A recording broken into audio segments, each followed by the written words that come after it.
I spent 9 months deployed overseas, dreaming of the day I'd finally walk back through my own front door, kick off my boots, and hug my husband. But the moment I unlocked the door, my mother-in-law, Evelyn, stood in the foyer, holding a clipboard. Before I could even drop my duffel bag, she handed me a laminated sheet of paper titled House Rules for Julia. Rule number 1. You are a guest in this house now, and dinner is served at 6 p.m. sharply. No military excuses. She thought because my husband had let her move in while I was away, she was running the show. She thought I was just going to smile, follow her ridiculous demands, and hand over my own home. What Evelyn didn't realize is that I didn't just come back with military discipline. I came back with the deed, a legal strategy, and a plan that would turn her rules entirely against her. Follow my story until the end and comment the city or country you're watching from, so I can see how far my story has reached. My name is Julia Bennett. I'm 39 years old, and after 9 long months deployed overseas with the United States Army, all I wanted was to come home to my sanctuary. 9 months of dust, loud engines, rigid military routine, and sleepless nights had left me exhausted. The only thing that kept me going was the thought of unlocking my own front door, kicking off my combat boots, and sinking into the couch in the home I worked so hard to buy. You see, I bought my house in Sacramento entirely on my own 3 years before I even met my husband, Mark. Every brick, every piece of furniture, and the deed itself had my name on it. It was my haven. But as I dragged my heavy duffel bags up the front porch and unlocked the door, I didn't find a quiet, welcoming home.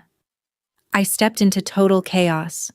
Suitcases lined the hallway, unfamiliar boxes were stacked against my living room walls, and my favorite paintings had been replaced with gaudy, cheap decor.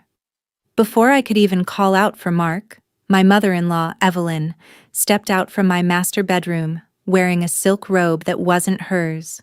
Behind her stood my sister-in-law, Chloe, holding a mug from my kitchen. Evelyn didn't offer a hug or a welcome home.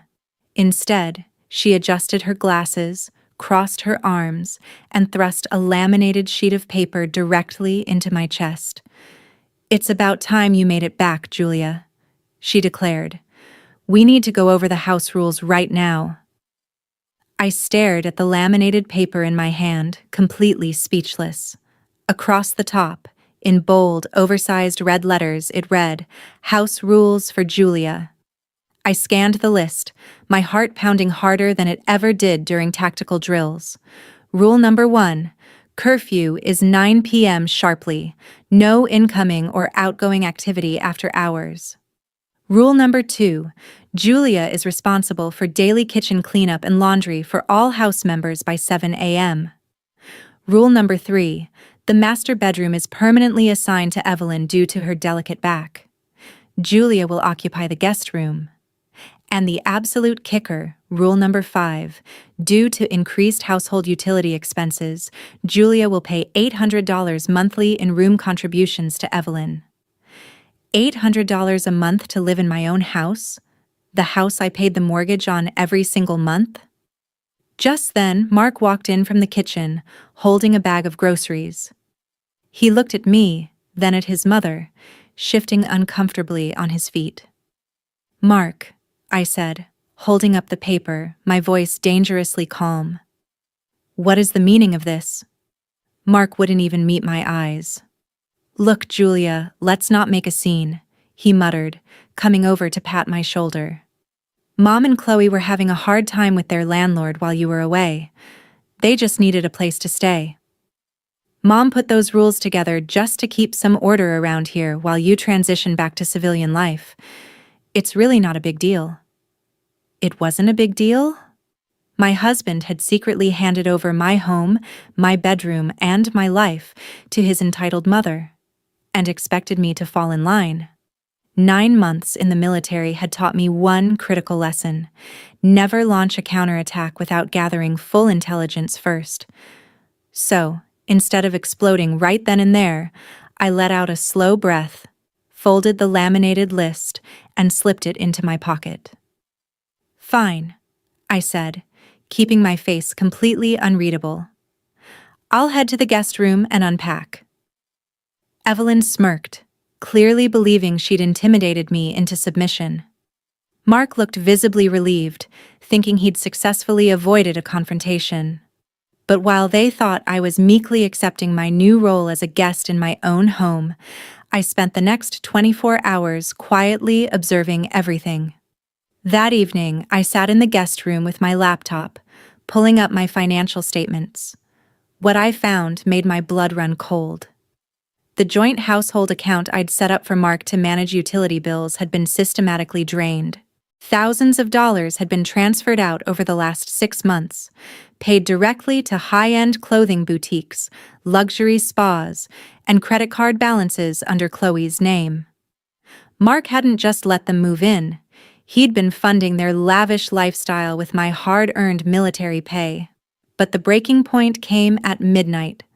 Stepping out into the hallway for a glass of water, I heard hushed voices coming from the living room. Evelyn was on speakerphone with someone, her tone dripping with greedy ambition. "Don't worry, Arthur," she was telling her real estate agent. "Julia is weak. She's already following my house rules. Give me 2 weeks, and I'll have Mark get her to sign the quitclaim deed transferring the title to me. Once the house is in my name, we can convert it into a rental property and split the monthly cash flow." They weren't just taking over my home. They were planning to steal it entirely. If Evelyn thought she was dealing with an ordinary pushover daughter-in-law, she was about to get a very rude awakening. I didn't sleep a wink that night. Instead, I spent the quiet hours assembling my battle plan, making phone calls, and gathering every legal document proving sole ownership of my home. At exactly 5 a.m. the next morning, my operation began. I plugged my phone into the high-powered Bluetooth house speakers in the hallway, turned the volume all the way to maximum, and hit play on a loud, piercing tactical military reveille bugle call. Within seconds, doors slammed open. Evelyn stumbled into the hallway in her pajamas, clutching her chest in terror, while Chloe shrieked in shock. Mark sprinted out of the master bedroom completely disoriented. "What on earth is wrong with you?" Evelyn screamed over the blaring horn, her face red with anger. "Are you out of your mind?" I calmly turned off the speakers, wearing my full army uniform, standing tall with my arms crossed. "Good morning, soldiers," I said, my voice cutting through the silence like a blade. "Rule number 1 in my house, wake-up call is at 0500 hours sharply. No military excuses." Before Evelyn could speak, I pulled out a fresh, official sheet of paper and handed it to her. "Since you love house rules so much, here is mine. It's titled, Property Commandment and Eviction Notice." Evelyn grabbed the paper, her eyes bulging as she read the terms out loud. "Item 1, I announced, looking right at her. "You have precisely 2 hours to pack every single personal item you brought here. Item 2, the joint household account has been officially frozen due to unauthorized, fraudulent transactions. Item 3, the Wi-Fi has been disabled and a private moving crew is already parked outside to remove any furniture that was bought with my stolen money.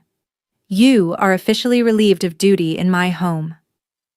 Evelyn's face turned from bright red to a ghostly pale, but her arrogance quickly flared back up. "You can't do this!" she shrieked, waving the paper in my face.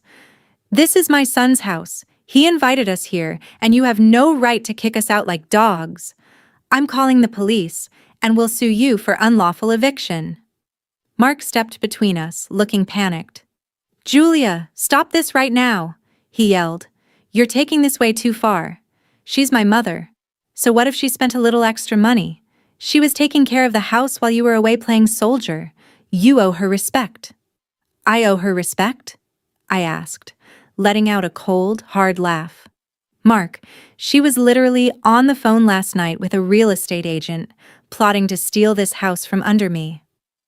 Both Mark and Evelyn froze. Before either of them could utter another lie, the front doorbell rang. I opened it to reveal my attorney, Mr. Harrison, accompanied by two uniformed sheriff deputies. Mr. Harrison stepped into the foyer, opening a sleek leather briefcase. "Good morning, everyone," he said calmly. "I represent Mrs. Julia Bennett. I have here the original, sole ownership property deed, registered exclusively under her name prior to her marriage. I also have 6 months of bank audit reports detailing over $14,000 in unauthorized withdrawals from her personal accounts." He pulled out two official legal documents and handed them directly to Evelyn and Chloe. "These are formal criminal trespassing notices and immediate eviction orders. You have 30 minutes to collect your personal belongings under the supervision of these officers, or you will be placed under arrest for grand theft and unlawful occupation." The sight of two armed sheriff deputies standing in my living room completely broke Evelyn's composure. All of her smug confidence, her demanding house rules, and her fake authority vanished in an instant. She burst into hysterical tears, sinking onto my sofa and weeping that I was a heartless monster who was ruining her life. Chloe didn't say a word. Pale and trembling, she grabbed her designer bags, bought with my stolen money, and began shoving her clothes into suitcases as fast as she could. The deputies stood over them with arms crossed, quietly directing them to hurry up and step outside. While my mother-in-law and sister-in-law were being escorted out to the driveway like common trespassers, I turned my attention to Mark. He stood frozen in the middle of the hallway, looking small, disgraced, and utterly defeated. "Julia," he whimpered, his voice shaking. "Please. You can't be serious about pressing charges. She's my mother." "Your mother tried to steal my life's work, Mark," I said, stepping up to him. "And you helped her. So here is your ultimate choice, and you have 10 seconds to decide." I pulled a second folder from my attorney's hands. Option A. You sign a legal post-nuptial agreement today, agreeing to garnish your salary until every single penny stolen from my account is fully reimbursed, alongside mandatory marriage counseling. Option B. You walk out that front door right behind your mother, and my attorney hands you divorce papers before you hit the pavement. Mark stared at the document, tears finally welling up in his eyes as the reality of his massive mistake crashed down on him. Without saying another word, he grabbed a pen and signed his name. 3 months have passed since that 5 a.m. wake-up call, and my life has finally returned to peace. Evelyn and Chloe now live in a cramped one-bedroom apartment on the far side of town. With no access to my bank account, they were forced to sell their designer items just to cover rent. As for Mark, he is currently working 2 jobs, his regular office job and a weekend night shift, to pay back every single dollar he allowed his family to take from me. We're in counseling, but the power dynamic in my home has changed forever. He knows that if he ever puts his mother's greed over my loyalty again, he'll be out on the street with her. My house is once again my sanctuary. The cheap decor is gone, my quiet evenings are back, and no one hands me a list of rules in the home I built with my own hands. Deploying overseas taught me how to handle tough situations, but standing up to entitled family taught me something even more important. Never let anyone make you feel like a guest in your own life. Now, I'm curious about all of you watching. Did I go too far with my 5 a.m. wake-up call and legal eviction, or did my mother-in-law get exactly what she deserved? Let me know your thoughts in the comments below. If you enjoyed this story, make sure to hit that like button, subscribe to the channel, and check out the next video on your screen for even more crazy family drama. Thank you for watching.